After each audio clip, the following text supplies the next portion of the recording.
Thank you very much. It's Kaufman is Alive. I look at comic books new and old. Today I'm looking at a new comic book, Wolverine Deep Cut, #1. This is written by Claremont. Edgar Salazar is the artist. I got a cover here that's illustrated by Phillip. I always love Phillip Tan's work. Awesome looking cover here with Wolverine kind of in this desert setting, but we've got Sabretooth here in the background. The coloring on here almost looks like painted or brush stroked even. I don't know if it really is, but that's what it looks like. A nice name too, Deep Cut. Kind of got a double meaning there.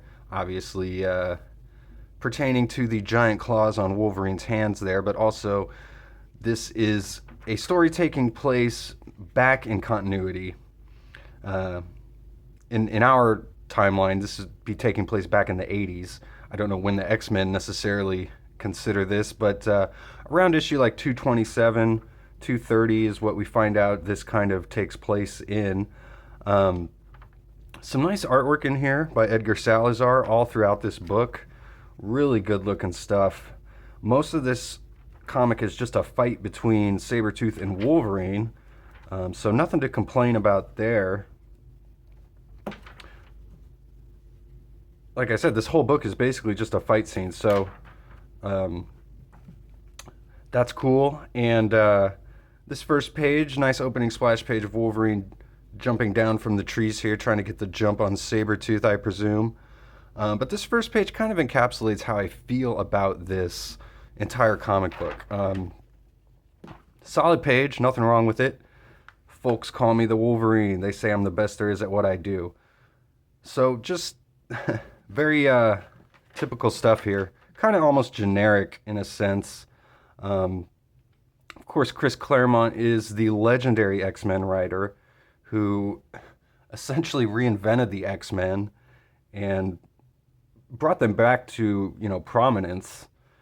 And so here he is kind of telling, I guess, maybe a story he never got to told during the original run. But like I said, we got Wolverine obviously here battling Sabretooth. I love the classic Sabretooth look here as well. Some nice panels on getting a close-up on Sabretooth's face there. But you can kind of tell it's an older man, with all due respect, writing this book, because he, uses verbiage like "folks call me the Wolverine," which is something Wolverine might use. So, but you don't hear a lot of people, a lot of young folks these days using the word "folks." So, I always remember like during the Obama years, that's something Obama would always say. He'd be like, "These folks here," It's like just kind of an older term phrase, but we see this little interlude here with Storm, and Wolverine and Storm kind of have a bit of a relationship at this point, which is something I've always wanted to see followed up on more in the X-Men. But she's wanting to go with Wolverine here to Japan, and Wolverine says he needs to do it alone. It'd be too dangerous, but they have a little skirmish, and Storm gets the best of Wolverine. She says, "You're dead. I win." But he convinces her that he needs to go on his own. So she says, stay safe. And Wolverine and Sabretooth continue fighting here. Wolverine stabs Sabretooth right into the gut, which gives Sabretooth an opening to actually, we find out, rip Wolverine's eyes out here on the next page. So we got another interlude here. We've got the Yashida stronghold being guarded by Yukio and Kitty Pryde. They're trying to protect it from Sabretooth. They mentioned Sabretooth and Wolverine always battle each other every year on Logan's birthday, which isn't that cute. And they think the X-Men are dead at this point, and so is Logan. So they think Sabretooth is coming here to finish off Mariko, Wolverine's love interest, and they think Sabretooth is really upset because someone else got to do what he never could, and that's kill Logan. We see some of the training Logan put Kitty Pryde through in the Wolverine and Kitty Pryde miniseries. And they're just saying they need to protect the castle there. So we go back to the fight between Logan and Wolverine. Wolverine's saying he doesn't even need his eyes for a fight. He can use all of his other senses. They all become enhanced even more, once he loses his eyesight. And look, he's able to just punch Sabretooth. He's not even using his claws at this point. And beats Sabretooth up, finishes the fight. Some really nice looking pages again here by Edgar Salazar. Eventually, Wolverine uses the claws, plunges it into Sabretooth's chest, seemingly killing him.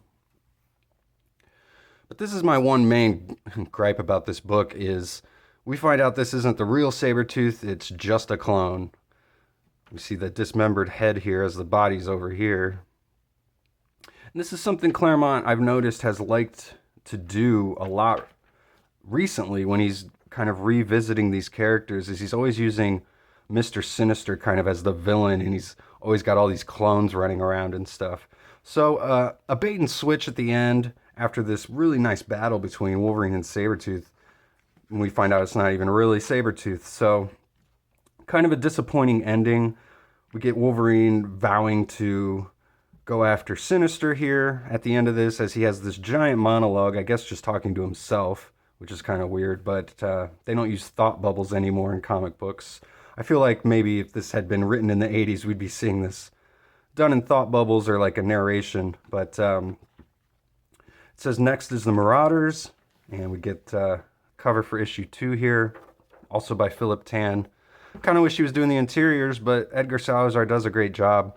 I'd give this comic book a mild recommendation. It's got some great artwork in it, great battle, but like I said, kind of a typical bait and switch at the end there. So I found this in a dollar bin just recently, even though this just came out back in around September. So keep your eyes out for this book. You might be able to find it on the cheap. And that's all I got for today. Thanks for watching. Please subscribe. Go read comics.